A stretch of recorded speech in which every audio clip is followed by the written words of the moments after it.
ഒഡീഷ തീരത്തിന് സമീപം ബംഗാൾ ഉൾക്കടലിൽ ന്യൂനമർദ്ദം രൂപപ്പെട്ടതോടെ കേരളത്തിൽ ശക്തമായ മഴയ്ക്ക് സാധ്യതയുള്ളതിനാൽ ഇന്ന് കണ്ണൂർ, കാസർഗോഡ് ജില്ലകളിൽ കാലാവസ്ഥാ വകുപ്പ് യെല്ലോ അലർട്ടും പ്രഖ്യാപിച്ചു. കേരള, കർണാടക, ലക്ഷദ്വീപ് പ്രദേശങ്ങളിൽ ഇന്ന് മണിക്കൂറിൽ 55 കിലോമീറ്റർ വരെ വേഗതയിൽ കാറ്റിന് സാധ്യതയുള്ളതിനാൽ മത്സ്യത്തൊഴിലാളികൾ മത്സ്യബന്ധനത്തിന് പോകരുതെന്നും കാലാവസ്ഥാ കേന്ദ്രം അറിയിച്ചു. കേരള തീരത്തും ലക്ഷദ്വീപ് തീരത്തും ഉയർന്ന തിരമാലയ്ക്കും കള്ളക്കടൽ പ്രതിഭാസത്തിനും സാധ്യത. തെക്കൻ തമിഴ്നാട് തീരത്തും 1 മീറ്റർ വരെ ഉയർന്ന തിരമാലയ്ക്കും കള്ളക്കടൽ പ്രതിഭാസത്തിനും സാധ്യതയുണ്ടെന്ന് ദേശീയ സമുദ്രസ്ഥിതി പഠന ഗവേഷണ കേന്ദ്രം അറിയിച്ചു.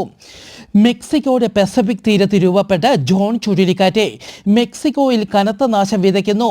കാറ്റഗറി 3-ലാണ് ഈ ചുഴലിക്കാറ്റിനെ ഉൾപ്പെടുത്തിയിരിക്കുന്നത്. ചുഴലിക്കാറ്റിനെ തുടർന്ന് 60,000-ഓളം കുടുംബങ്ങൾക്ക് വൈദ്യുതി തടസ്സപ്പെട്ടു. മണിക്കൂറിൽ 190 കിലോമീറ്റർ വേഗതയിലാണ് ചുഴലിക്കാറ്റ് ആഞ്ഞടിച്ചത്. 1000-ലധികം വീടുകൾക്കും കേടുപാടുകൾ സംഭവിച്ചു.